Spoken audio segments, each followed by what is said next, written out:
So yeah, I just started vlogging. Just arrived here at Bungawalbyn River for about 10 minutes. I had a first go recording, but I think the camera wasn't working, so hopefully it's working properly now. Got the 360 camera going from behind, so hopefully we'll get a bit of third person view as well. But really what I'm trying to do today is just ease into bring around here and you know, hopefully we can get close to a couple of birds. We'll see how we go. But yeah, my name's Jeremy. I've kind of been doing the wildlife photography from a canoe for maybe about a year and a half, a year. I find it really relaxing getting out of a canoe. And I don't always take my cameras, but pretty much always I do.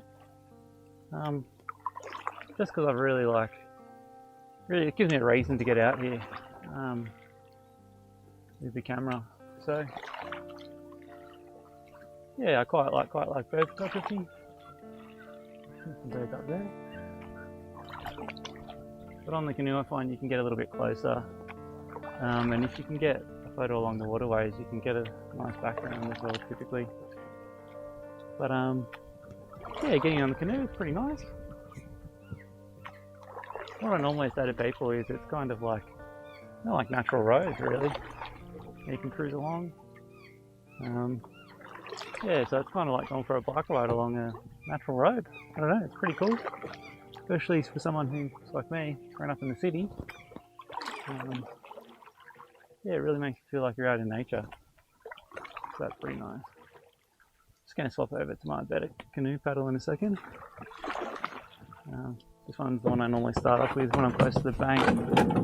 It's a bit cheaper and a bit plasticer.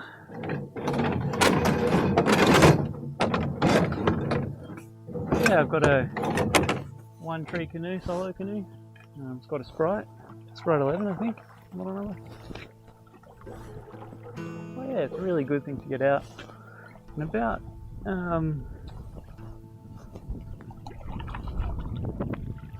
This is one of my favourite creeks to go for a paddle along here. The main reason is it's kind of got that, I guess, you know, somewhat natural feel to it. A lot of the other rivers in the area are kind of, you know, more directly surrounded by residential and agricultural areas. And whilst this does have private ownership on one side of the river, most of the farms and that kind of thing are, you know, 20 metres back from the river. So it does feel quite natural here. Probably wouldn't go as far as to say it feels untouched. I think probably in, you know, some point this seems like it was probably cleared, but it's had enough of a remnant along it that kind of, or at least it's been untouched for a long time now. So yeah, anyways, hopefully we come across a bird or two.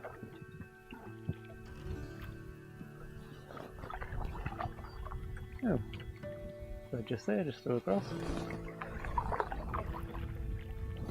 Nothing too exciting.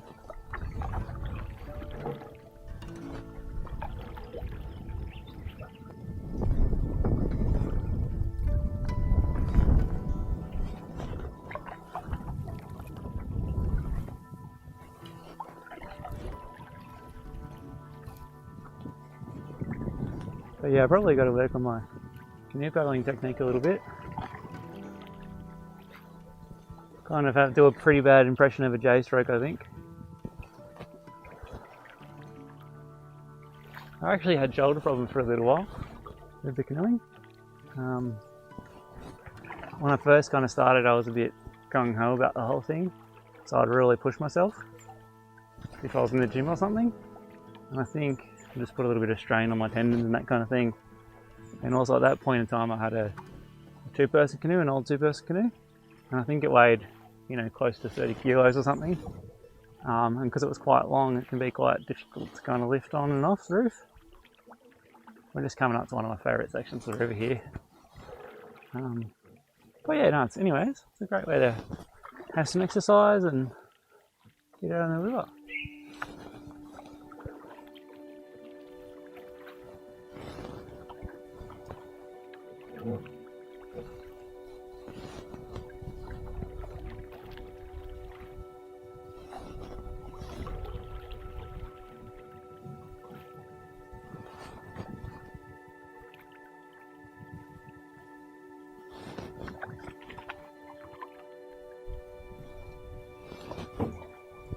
Yeah, I think most of all, you know, like this is the mindfulness element of it, which is somewhat broken today with the, you know, the self-awareness of recording yourself, but hopefully that abates somewhat. Oh, what have I got over there? Nothing too interesting.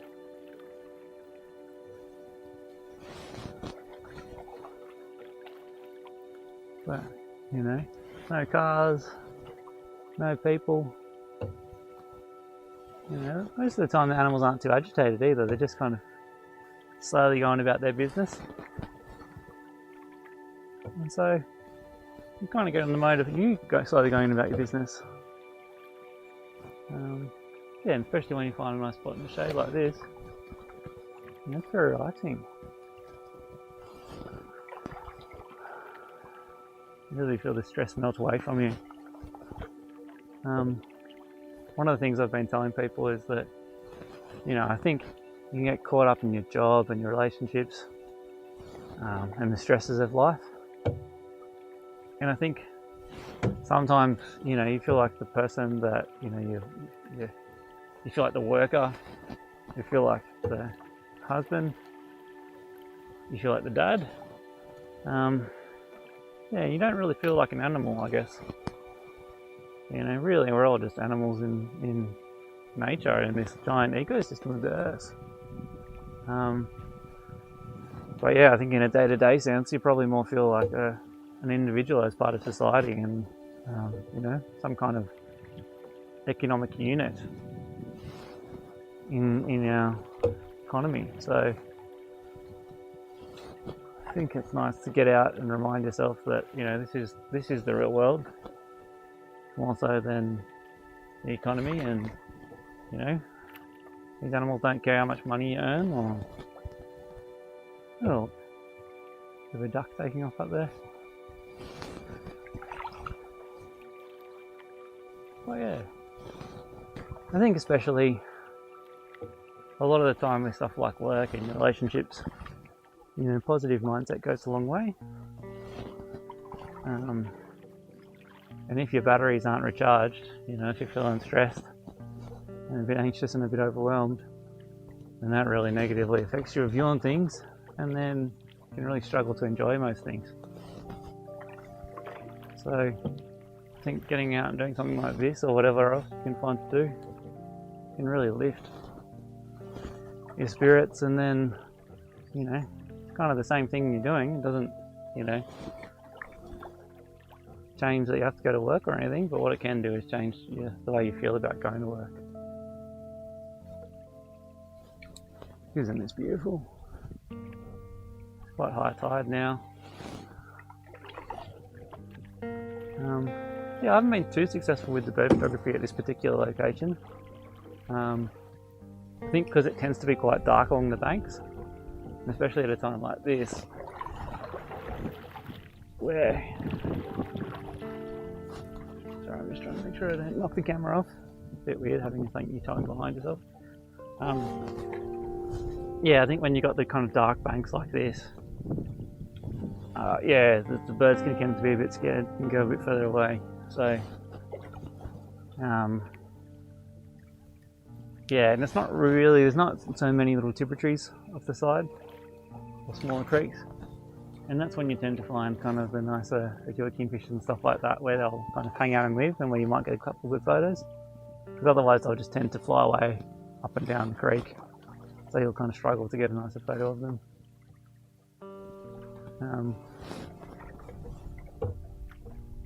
But yeah, typically what I'll tend to do is paddle along until I find somewhere where there's a bit of bird activity, and then I'll kind of just tend to slow down and stop. And that way,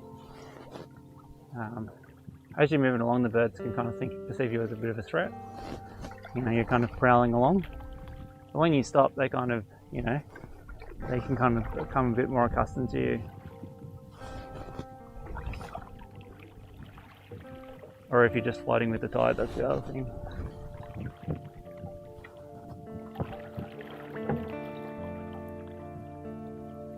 But yeah, what a lovely day. I think the last time I came across this little spot there was a fridge in the water, so I'll keep an eye out from that.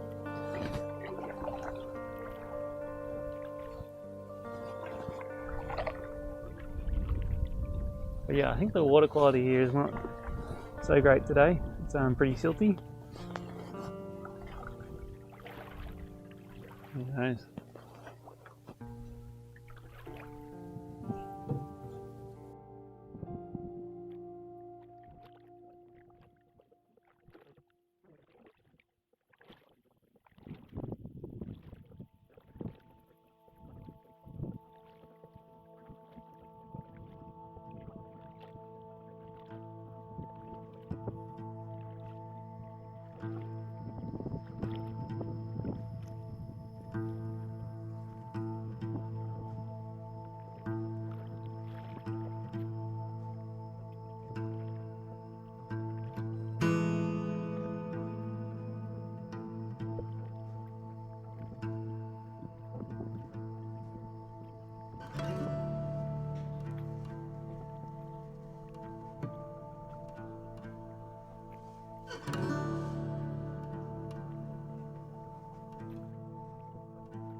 Alright.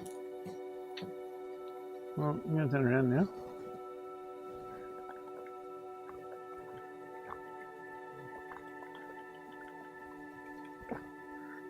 Because my 1 hour of paddling is gone, and I know I'm going to have to fight this current.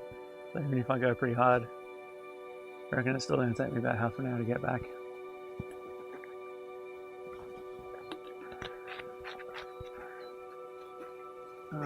Yeah, I'll go for it. I probably will stop if I put my camera away, but if I see a seal kingfisher or something in a good spot to take a photograph, I will stop and take a photograph of that.